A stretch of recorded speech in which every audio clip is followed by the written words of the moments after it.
Santet Segoropi itu adalah konon katanya santet yang paling terkuat ya, dari tanah di Jawa. Pulau Jawa ya. Santet 7 mata air atau 7 samudra itu adalah santet yang terkuat, dan itulah yang di dalam film ini santet itu yang dipraktekkan gitu ya, sehingga mungkin buat teman-teman pencinta film horor yang sudah pernah mendengar mengenai santet, kayak aku sendiri pun baru tahu bahwa ada yang istilahnya santet Segoropi itu. Mungkin ada tipe-tipe santet yang lain. Kita pikirnya santet generik itu aja gitu. Ternyata ini beda. Dan buat teman-teman yang menggemari hal itu ya bisa nonton supaya lebih tahu, dan juga betapa sadis dan betapa bahaya lah gitu ya kalau main-main hal-hal yang seperti itu yang kita coba gambarkan atau kita coba potret di dalam film cerita ini. Mas. Bapak itu kan rame, Bapak hidupnya lengkap. Jadi nih, Pak Ade cuma bisa iri toh Pak.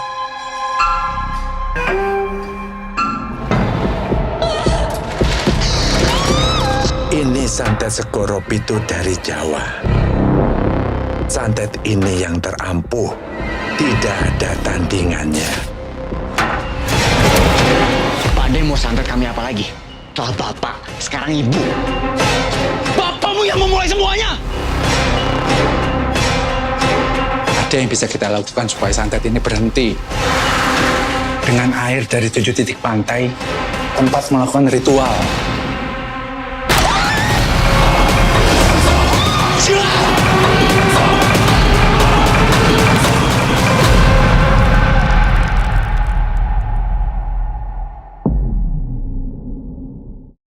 Halo Sobat BK, ketemu di podcast Kinari. Saya kutip omongannya pengamat film Indonesia, Yan Wijaya. Tahun ini ada 150-an film Indonesia yang tayang di bioskop Indonesia dari Januari 2024 sampai akhir tahun ini, Desember 2024. Separuhnya, hampir separuhnya, kira-kira 60 film adalah horor. Sobat WK boleh koreksi nanti jika saya salah. Salah satunya yang akan tayang ada Santet Segoropi. Woi, ada Mas Tian, ada Ari Irham dan Sandrina Michelle. Halo teman-teman, halo. Salah tiganya mereka bermain di film horor terbarunya Hitmaker Studio. Mas Tian, ya biasalah pertanyaan standar ini. Nanti juga lama-lama standar. Ini karena Pak Rocky lagi ya pastian ya. Kemarin juga Panggonan Wingit ya.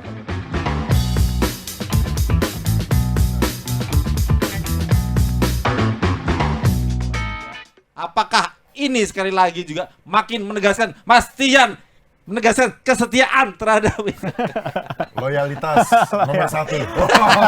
Gitu ya. Terjawab sebetulnya. Apa pertanyaannya? Ya itu ini? Jadi apakah ini karena ngerasa ya betul namanya gini gue actually udah gak terlalu main film lah, udah syuting emang udah gue lepas. Bisnis sudah oke lah ya. Ya begitu, gue lebih ngurusin kerjaan yang bukan showbiz gitu ya. Tapi ya karena Rocky teman gue, dan barang yang dibuat sama dia tuh bagus gitu ya. Pada prinsipnya film-filmnya selalu bagus. Box office ya why not. Betul. Gitu ya. Setiap kali ada ditawarin, gue selalu ya pasti baca ceritanya dulu ya. Kali ini ditawarin tuh gue dikasih link thread Twitternya dulu, bukan skripnya. Dari situ gue lihat oke, mau dibikin film, ya udah. Sama siapa lawan mainnya? Sama Sarah Wijayanto. Alhamdulillah. Ganti lawan main. Bukannya artinya gue nggak suka main sama Luna, cuman biar ada variasi gitu ya. Soalnya 3 film terakhir gue, semua film di Hitmakers tuh sama Luna semua. Oke. Gitu. Jadi karena Sarah Wijayanto ya? Kenapa? Karena Sarah Wijayanto dan Rocky Soraya ya? Ya, dan Ari Irham dan Sandrina juga. Semuanya.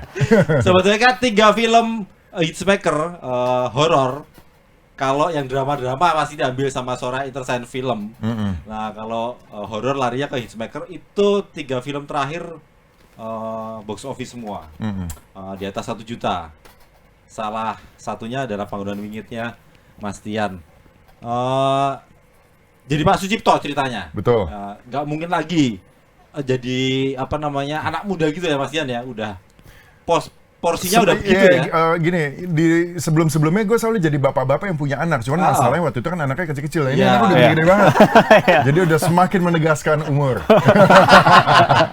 Semakin senior.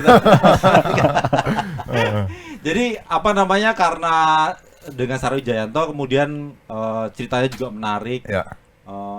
Ini kisahnya juga dari Semarang kalau nggak salah. Iya, Mas jadi Dian. Berdasarkan kisah yang Yang diceritakan sebelumnya juga Semarang juga, kan? yang sebelumnya Semarang, yang kali ini juga di Semarang ya. Iya, Semarang. Seperti itu. Jadi Tapi- emang Tapi keren. Nanti kalau Sobat WK lihat salah satu poster film Santet Group itu, ini ada Mas Tian yang wah serem deh iya pokoknya. serem Iya, ya. iya itu. Ari Irham, ceritakan karaktermu. Boleh dong. Jadi karakter gue di sini sebagai Ardi. Ardi itu dia mempunyai six sense ceritanya. Six sense bisa Oh, ngelihat hal-hal oke. yang goib gitu ya. Cuman six sense dia itu dipersempit ketika dia waktu masih kecil sama orang tuanya, karena takut merepotkan lah di masa dewasanya nanti gitu ya. Itu turunan bapaknya, turunan dari Pak Sucipto. Turunan dari ibunya. Oh, dari ibu, Dari Bu ibunya, Marni ya? Dari Ibu Marni. Tapi Ibu Marni sebenarnya dia nggak punya apa-apa di sini gitu. Dia cuma ibu-ibu aja gitu sebenarnya biasa gitu. Dan sedangkan turunnya ke anaknya gitu. Tapi bloodline-nya Ibu Marni itu adalah yang bisa ceritanya gitu di sini. Dan karakter si Adi itu kurang lebih kayak gitu. Dia anak kuliah yang biasa aja dan tapi dia bisa ngelihat hal-hal yang gaib gitu. Oke. Seru ini Ardi menurutmu? Seru banget karena dia punya six sense gitu dan juga anak kuliah ya. Akhirnya naik nggak SMA lagi. Tapi Oh, lu biasanya SMA ya? SMA ya. sekarang anak kuliah ya. Iya. Wis. Tampilannya udah ini agak mature gitu. Tapi benar punya six sense aslinya. Oh enggak dong, Enggak ya? jangan. Sama Ibu Mari dibuka nggak itu? Enggak dong, Enggak. cuman dari risetnya ke Sarah apa namanya nanya-nanya gitu kan gimana sih rasanya orang yang punya six sense gitu. Dan ya, akhirnya riset lah dari Kak Sarah gitu. Aja dari beliau. Dari beliau dan juga dari acting coach kita. Oke. Sandrina Michelle biasanya malah bolak-balik di layar kaca ini Sobat WK, sekarang ada di ya sebenarnya banyak filmnya. Horor juga banyak ya Sandrina ya. Sempat ya. Ini terbaru ini. Kenapa ini akhirnya mau di film Main Santet film horor sebenarnya Segorok emang itu. Horor ini karena Sobat WK karena pasti ada setannya nih. Iya, iya. Iya benar. kenapa aku main film lagi ya karena sebenarnya aku kangennya sih lebih ke film horor ya. Aku kangen banget main film horor. Terakhir tuh emang udah lama banget. Jadi kayak abis itu ditawarin dan ceritanya menarik. Makanya aku kayak yaudahlah, gas aja gitu. Karena rindu ya. Iya. Terakhir rindu. kapan tuh? Terakhir tayang di bioskop apa? Wah, Horor berapa tuh? tahun yang lalu ya? 2018 ya? 4 tahun yang maybe lalu. ya. Oh. Sepertinya. Setelah itu ke sinetron ya? Sinetron gitu. Akhirnya sekarang main film lagi. Oke. Jadi kerinduan main film layar lebar terobati di sini. Iya. Kalau lawan main jadi pertimbanganmu nggak? Enggak sih? Nggak. Enggak. Cerita biasanya, karakter ya. Apa Iya. karaktermu apa di sini? Aku sebagai Shiva, Siva itu adiknya Ardi ya. adiknya Ardi. Anak keduanya Pak Cipto dan Bu Marni. Iya. Oke. Masih punya adik? Masih punya adik Masih ada yang adik. satu lagi. Masih kecil nih ya, SD ya, anak SD ya ceritanya. SD. Oke. Kalau di trailer sebetulnya bisa ngelihat nanti Junda ya, Mas Ari ya yang mainin. Dia punya six sense juga ya ceritanya. Enggak. Si Juna nggak punya. Enggak. Oke. Tapi emang dia interested sama hal-hal horor. Iya gitu. Bas. Jadi akhirnya seneng nggak akhirnya balik lagi ke film gitu Sandrina. Seneng dong. Aku kangen gimana proses syutingnya gitu-gitu. Kalau di sinetron mah nggak dapet ya. Mas Tian, jadi karena ini kemudian tweetnya kemudian rame viral, Pak Cipto juga ternyata nggak gampang kalau Sobat WK lihat di trailernya udah diunggah sama Hitchmaker itu kemarin di kanal YouTube-nya mereka. Ternyata ada sling juga, ternyata ada muntahnya juga, muntah darah nih Sobat WK. Dan menariknya Pak Cipto ini pakai kumis, Mas Tian. Apa memang begitu atau memang Mas Tian Jadi pengen aja lain gitu loh? Pak Cipto itu sebenarnya di film ini ada dua fase. Ada Pak Cipto muda dan Pak Cipto yang setelah dewasa. Jadi ada karakternya yang Setelah punya anak. siapa namanya, Ardinya masih kecil, Ya, Pak oke. Cipto itu belum kumisan, dan kemudian secara timeline itu di fast forward ke masa yang saat itulah yang udah lebih dewasa. Jadi untuk membedakan waktu ya dikasih kumis gitu. Dan Pak Sitoyo juga udah lebih dewasa, udah lebih sukses, udah lebih apalah. Jadi sebenarnya sesimpel itu sih. Tapi ribet pakai kumis bro. Capek, nempelnya lepas mulu apa. Tempel itu ya, tempelan ya. Tapi bagus kayak beneran ya. Tapi nggak mengganggu kan? Mengganggu. Mengganggu tuh artinya gini, kalau misalnya adegannya kumis ditempel, kita cuma dialog-dialog biasa, maaf, kalau dialog-dialog biasa nggak apa-apa. Tapi kalau ini namanya film horor, film setan, itu kan bisa teriak, apa, nah ketika adegan tempel, kita mulutnya masih gini, tapi kalau udah, gitu kan, kalian, miring lah, copot lah. Jadi memang ada beberapa kali adegan, yang cukup kompleks sebenarnya dari sinematografi, dari pemain, dari set, dari lampu, semuanya udah perfect. Ketika dicek gitu ya, di preview di lapangan, ternyata kumisnya miring. Karena abis teriak gitu kan, wah, terus gue mesti yang sok-sok apalah tegang gitu-gitu, tapi kumisnya miring gitu. Jadi lucu. Diulang lagi. Yang Jadi filmnya malah nggak horor ya? Iya, sebenarnya banyak loh bloopers yang lucu-lucu itu. Banyak. Banyak lagi ya. Banyak banget pasti. Saya lihat behind the scene-nya itu ternyata waktu adegan di tempat makan, ya ternyata seseru itu. Maksudnya nggak ada loh kesan horornya. Tapi begitu lihat kayak posternya aja udah Ya, sadis nih. Oh. Udah, ya ini santet jangan begini. Orang jadi membayangkan Mas Dian. Membayangkan orang kalau disantet seperti itu. Tapi nanti tonton sendiri sebetulnya. Jadi itu nyiapin berapa kumis? Kumis kita ada 3.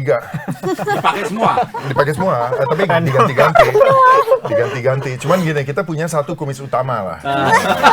Kumis utama tuh yang tujuannya untuk Mahal nih, kumisnya mahal nih. yang paling pas gitu. Udah dipasin kan, itu bisa dicukur ya gitu. Nah, tapi ada cadangan juga. Tapi itu asli, Mas Dian. Ya apa? Maksudnya emang kumis asli? untuk film. Untuk film, kebutuhan film. Gua nggak tahu deh itu asli atau enggak. Tapi ya kayak asli gitu, kayak asli. Dan teman-teman gue bilang pun gue pantas katanya pakai kumis, gitu kan. Kayak tapi gue emang kumisnya nggak sebel itu, cuman bisa aja awal gue udah bilang sama si sama Rocky sama saudara, Mas Tommy apa ya? gue iniin aja, apa gue tumbuhin aja, gitu. Butuh waktu tapi kan. Butuh waktu, tapi kan nggak apa-apa. Tapi waktu itu sempet tuh gue kasih lihat si Rocky kayak begini, tapi yang dia mau tuh kumisnya kayak kumis-kumis menir zaman dulu, tau gak sih lo? Yang tebul, yang gitu-gitu. Nah itu gue nggak bisa. Oke, kenapa? Karena emang cetakannya nggak begitu kumis begitu. gue. Kumis gue tuh lebih goti gitu. Yang Tapi gitu. kan ini karakter Mas Dian. Mau gimana pun, masa mesti nunggu kumis gue nunggu? Aku nunggu. Syutingnya udah Gara-gara ditunggu kumis. ya? Iya. Syutingnya udah seminggu lagi tuh masalahnya. Oke. Jadi akhirnya putuskan itu. Ya nggak apa-apa, pakai itu. Memang gue nggak biasa pakai kumis yang agak begitu-begitu. Kalau minum, kadang kalau makan tuh Ganggu ya. gitu. Cuman ya udah hasilnya Tapi bagus. looknya dapet loh. Maksudnya look tahun-tahun itu, tahun 80-an. Dapet lah. Looknya Pak Sucipto dapet menurut saya.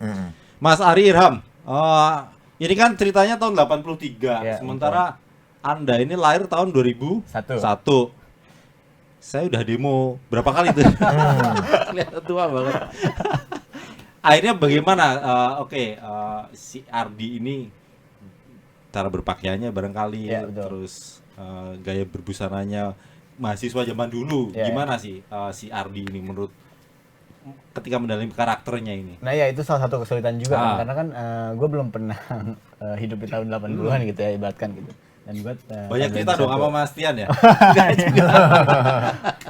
dan gue gak pernah ngalamin gitu ya dari 80-an, dan juga gue anak 2001-an, dan gue orang Bandung juga, tapi sini karakter dia orang Jawa. Betul. Nah itu salah satu Ada dialog Jawanya ya? dialog Jawa. Oke. Nah itu salah satu tantangan yang lumayan berat ya menurut gua gitu. Cuman ya untungnya tadi yang dibilang tadi, wardrobe-nya itu sungguh membantu sekali untuk mendalami karakter. Oke. Dari wardrobe, dari setnya, dari apanya, dari semua ekstrasnya itu mereka tuh make it believable banget gitu. Dan itu ngebantu gua untuk menjadi karakter Ardi yang sebenarnya gitu di set tuh gitu. Karena gua ngelihat dekorasi-dekorasinya, makanan-makanannya, Oh iya, terus sampai makanan. saya makanan-makanan sampai di etalase-etalasenya apanya, terus jualan ikan asin di pasar di tahun 80-an gitu, dan pakaian-pakaiannya gitu. Itu sungguh membantu banget gitu untuk mendalami karakter si Ardi ini. Jadi yang menarik menurut gue gitu. Kalau dialog bahasa Jawa itu? Nah, dialog bahasa Jawa kita semua bahkan belajar bahasa Jawa sama acting coach itu sebulan. Ada kursusnya ya ceritanya. Ada dialog coachnya. Tapi untungnya ya nggak semuanya full Jawa gitu dialognya. Ada juga yang bahasa Indonesia, cuman dialek kita harus Dialeknya. Jawa. Ya. Oke. Susah nggak? Lumayan Orang Bandung? susah. Waktu dulu juga kan sebenarnya waktu pertama kali main film kan susah juga buat ngilangin aksen Sundanya. Dan sekarang ini harus nimbulin aksen Jawa. Lumayan cukup sulit gitu. Nggak cukup sulit gitu. Iya. saya lupa dialognya apa di trailer itu. Apa waktu di pasar deh pokoknya itu si Jadinya Ardi Pak itu. D cuma bisa iri toh. Nah itu. Enggak, bukan itu. Yang lagi ribut, pokoknya ada Yang di ribut pasar. ya sama, Ngomong apa itu? sama paman itu ya. Kalau Pak Cipto kan maju gini. Apa? Apa itu? Podo maju kabeh. Podo maju kabeh. Podo maju kabeh. Terus apa? Nah, ini aksennya udah hilang nih Jawanya nih. Oh iya. Kalau depan kamera mah bisa tuh dapat. Bisa. Apa podo maju kabeh? Enggak, gua enggak takut apa. Aku Rodi. Aku Rodi. Oh, gua Rodi ya. Gua Rodi. Jadi hari sebulan jadi itu. Ya, alhamdulillah. Cukup oke lah ya. Cukup lah, nggak bisa dibilang nanti nonton aja teman-teman sendiri ya, nilai sendiri gitu. Semoga aja volley bagus. Tapi nggak semua dialog harus dibahasa Jawa kan? Nggak, cuman aksen ya. Aksennya harus medok gitu ya. Kayak bisa ibu, Oh, ibu. Ibu. Oke. bapak juga harus ada gitu. Itu penekanan itu harus dibiasain gitu. Dan itu yang lumayan cukup sulit itu konsistensinya. Gitu. Benar-benar. Kalau di set oke ya. Di set oke, Nanti ya. begitu keluar set udah ngomong biasa lagi ya. Sadrina apakah juga kesulitan soal Sama. dialog? Sama, aksennya sih. Aksennya ya? Iya, itu agak lumayan susah. Terus aku baru ingat waktu reading tuh aku disuruh ngilangin jaksel-jaksel, bahasa jaksel lah. Itu agak susah tau. Iya, susah. Itu yang kayak, karena kan ya mostly aku ngomongnya kan kayak gitu ya. Jadi aku harus ngilangin gitu. Jadi kadang-kadang kalau misalnya habis reading tuh kayak, oh iya lupa ya aku harus ngilangin ini gitu. Supaya medoknya tuh ada gitu. Terus itu Jadi latihan itu cukup buat kamu? Ya cukup sih. Cukup untuk apa ya, menguatkan aksen Jawanya itu? Iya. Karena Bisa, juga ya? di luar dari reading, sehari-harinya aku coba untuk kayak ngurangin si jakselnya ini kan. Tapi porsi dialogmu itu, dialek Jawanya banyak atau Nggak begitu, sesekali? sesekali. Oke. Tidak sebanyak Ardi ya? Iya, nggak sebanyak Ardi. Jadi dialognya ternyata Ardi lebih banyak Jawanya nih. Iya. Lumayan cukup pressure ya. Apalagi di ceritanya memang melanjutkan usaha si Pak Cipto ya. Ya, betul. Oke. Jadi serunya apa Mas Tian ketika akhirnya kembali bermain film horor? Ini karena selain Hitchmaker ya. Ya. Apakah melihat karena memang film horor juga lagi banyak? Actually film gue terakhir horor semua sih. Ya. Dan sebelumnya kan gue malah nggak pernah main film horor. Pertama kali sama Rocky ini Hitmakers. Abis itu nyangkut sini horor terus. Ini nanti juga horor lagi ya, Mam? Next Hitchmaker lagi ya? We'll see. We'll see. Apa tadi serunya ya? Maksud gue Ya karena industrinya juga lagi begini kan. itu ya nomor satu selalu ya. Horor kan emang Indo tuh Meskipun tidak semuanya juga. nggak semuanya. Tapi gini, trikinya adalah nggak semua orang bisa bikin horor yang bagus. Poinnya itu lah ya, gitu. betul. Kalau film drama, ini kan gue pengalaman gue syuting gue filmnya dulu drama semua, komedi gitu ya. Gue nggak membedakan satu lebih gampang, satu lebih mudah. Tetapi untuk syuting film horor itu buat gue dan kru itu jauh lebih rumit gitu dibanding drama gitu ya. Kita bicara terlepas dari jalan cerita, tapi dari eksekusi. Kenapa? Karena kalau film horor itu apalagi bikin setan lah, setannya kan harus believable. Betul. Setan harus bener lah gitu. Kalau misalnya nggak dikerjain serius, hasilnya murahan. Dan juga butuh sling, tadi efek, teknis, darah, terbang, mental, kebakar, segala macam. Itu yang membuat syuting film horor itu menurut pendapat gue lebih rumit gitu ya. Dan gue suka challenge baru. Dan gitu itu tidak bisa dikerjakan dengan apa ya, gampang gitu ya? Nggak bisa, harus nggak bisa. bener-bener. Makanya banyak yang menggampangkan ya. Kayak misalnya teman-teman gue nih yang punya duit, bikin film apa ya, mau cuan gitu kan. Horor laku. Pada bilang horor laku ya, kalau bikin horor pasti untung ya. Gue bilang, ya iya gitu. Tapi harus yang kayak gimana? Kalau nggak budgetnya nggak cukup, ada artian duitnya terbatas gitu ya. Jadi murahan filmnya. Dan kedua juga harus pakai kru atau pakai tim yang benar-benar spesialis di situnya. Kayak contoh bikin efek orang kena apa sih misalnya ya efeknya ini harus believable dan itu nggak murah dan nggak gampang. Iya. Kayak di film yang sebelumnya gue pernah juga dikasih efek untuk adegan yang hanya muncul sekian detik di bioskop, gue dikerjainnya tuh efeknya tuh setengah harian. Gitu. Jadi memang butuh effort lebih, butuh something yang lebih lah. Dan menurut gue itu cukup seru yang gue lihat dalam mengerjakan film horor dan lebih capek. Nah, yang capek nggak enak. Capek, kalau film drama enak, apalagi jadi orang kaya ya. Setnya bagus, mobil mewah, enak. setnya bagus, bajunya keren-keren, ganteng terus.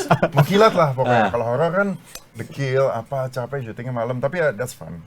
Ya, Tapi itu yang menyenangkan menurut Bastian ya. Salah satu yang menyenangkan.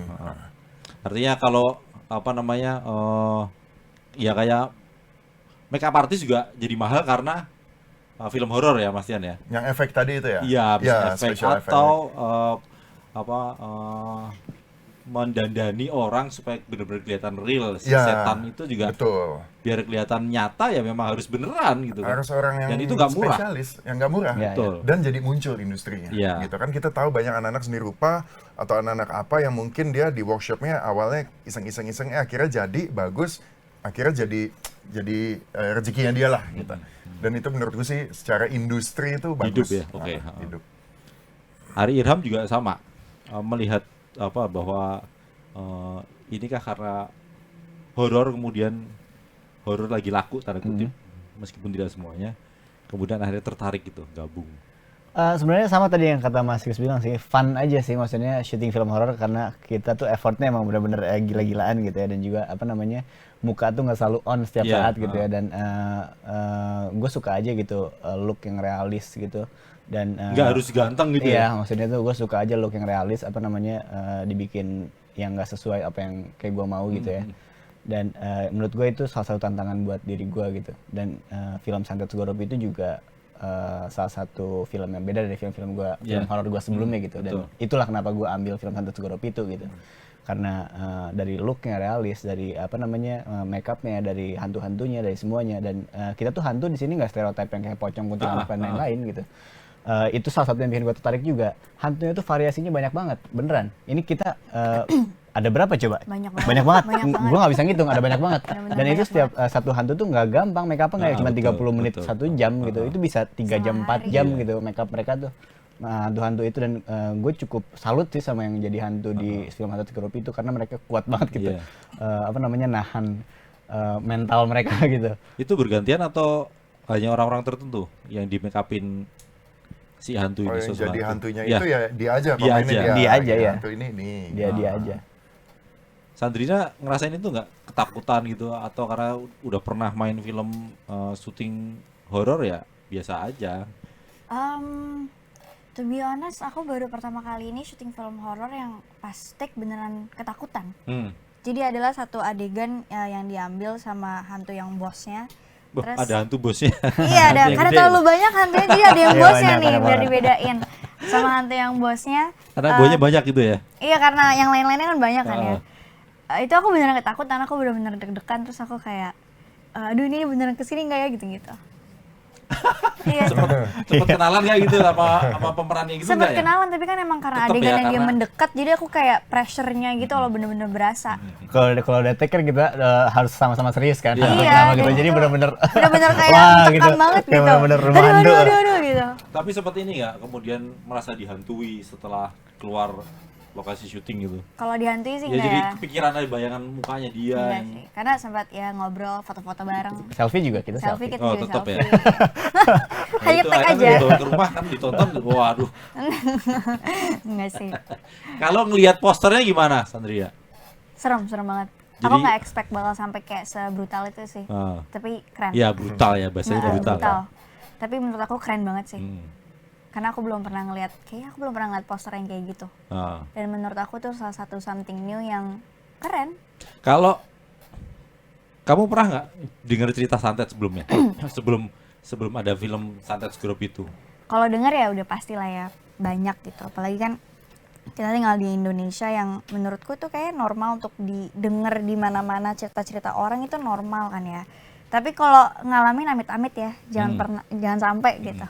Tapi ya kalau denger ya sering. Asal jangan kayak Pak Cipto yang dagang di pasar kan katanya nih dari literasi yang saya baca, orang suka santet itu karena persaingan bisnis nih. Iya. Pak Cipto jualan di pasar, ada yang benci sama dia, terus kirim-kiriman itu katanya gitu. Awal-awal. Jadi kalau nanti Sobat WK nonton Santet Segoro Pitu di bioskop, memang pertama gitu ya, Mas Tian ya, si Pak Cipto ini pemicunya dari situ ya. Ya, itu adalah awal mula konflik ketika Ah. Pak Cipto di pasar dia berdagang, ada pihak-pihak yang nggak suka gitu Ah, ya. karena laris ya. Dengan kesuksesannya kemudian ya dikirim hal-hal yang seperti itu. Dan kemudian ceritanya bergulir. Kalau Mas Tian secara pribadi, percaya nggak santet? Ya percaya nggak percaya, tapi ya kita tahu ya di Indo banyak yang ngomongin dan nggak tahu, buktinya ada thread-nya. Iya. Dan yang itu dulu yang selalu aku bilang juga, pemerintah tuh dulu hampir mengesahkan undang-undang pidana untuk dukun santet. Santet ya? Itu kan sudah menunjukkan bahwa ya itu di-acknowledge bahwa itu ada gitu.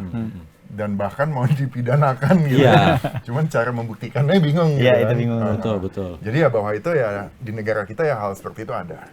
Bahkan ada namanya Persatuan Dukun Santet Nusantara. Ada itu ya? Wow. Perdukun. ada ya? Ada. Asosiasi Wow. gitu ya? Itu pusat di kantornya ada di kantornya.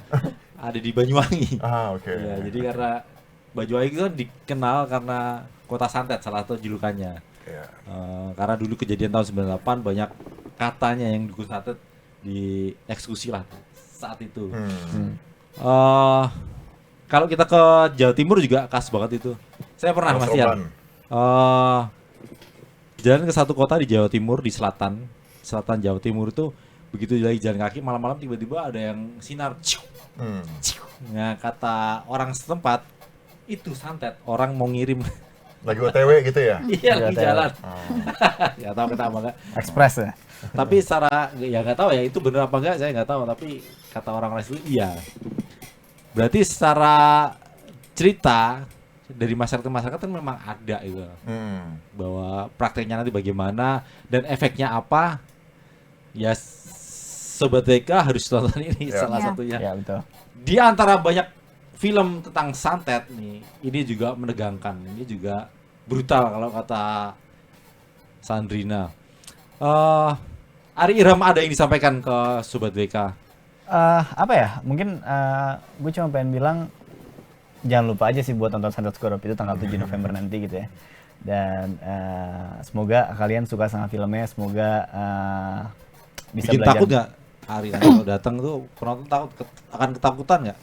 Nggak cuma takut aja, tapi penonton pasti akan mendapatkan semua rasa di film Santet Segoro Pitu, karena nggak cuma serem-sereman aja kita di sini, ada juga dramanya, ada juga tentang politik persaingan di pasar dan Yeah. segala macam gitu, dan itu lumayan cukup menarik untuk dibedah gitu setelah menonton film Santet Segoro Pitu. Jadi silahkanlah dibedah setelah kalian menonton. Di sela syuting itu sempat nggak misalnya tiba-tiba Sarah Wijayanto menerawang apa sampai kalian ketakutan gitu, atau biasa aja kalau melihat dia menerawang gitu? Ada sih beberapa momen yang kayak gitu. Kita lagi syuting di kuburan. Oh ada kuburan beneran? Ya itu di kuburan beneran ya?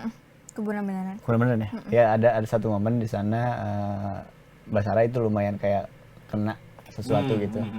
Dan akhirnya dia bersihin diri sendiri gitu. Kayak, wah udah gitu. Jadi dia kena karena sendiri bersihin Iya sendiri. gitu. Mandiri ya? Mandiri ya. Mandiri ya. Sandrina ada pesan? Nggak jauh beda sama Ari. Jangan lupa untuk nonton Santet Segoro Pitu pastinya tanggal 7 November. Mas Tian sebentar. Kenapa akhirnya Santet Segoro Pitu? Mas Tian bisa ngasih penjelasan nggak? Akhirnya kenapa Kenapa judulnya Santet Segoro Pitu? judulnya? Iya. Oh, kalau masalah judul pemilihan sih ya itu kan tim kreatif The Hitmakers, tapi Santet Segoro Pitu adalah konon katanya santet yang paling terkuat ya Ya, dari tanah di Jawa. Pulau Jawa ya? Santet 7 mata air atau 7 samudra itu adalah santet yang terkuat, dan itulah yang di dalam film ini santet itu yang dipraktekkan gitu ya, sehingga mungkin buat teman-teman pencinta film horor yang sudah pernah mendengar mengenai santet, kayak aku sendiri pun baru tahu bahwa ada yang istilahnya Santet Segoro Pitu. Mungkin ada tipe-tipe santet yang lain. Kita pikirnya santet generik itu aja gitu. Ternyata ini beda. Dan buat teman-teman yang menggemari hal itu ya bisa nonton supaya lebih tahu, dan juga betapa sadis dan betapa bahaya lah gitu ya kalau main-main hal-hal yang seperti itu yang kita coba gambarkan atau kita coba potret di dalam film cerita ini gitu. Jadi nanti ditunggu Sobat WK Siapa tahu Pak Rocky dan Mas Tommy Dewo tertarik untuk bikin santet Segoro Wolu, Segoro Songo, Segoro 10. Biar makin banyak film hitmaker tentang horor. Terima kasih Ari Irham, Terima Sandrina kasih. Misal dan Arigato Christian Sugiono. gozaimasu. Ditunggu karya berikutnya. Terima kasih sobat sudah nonton. Jangan lupa ke bioskop nonton mereka, acting mereka cihui dan menyeramkan. Bye bye sobat TK. Bye. Cut.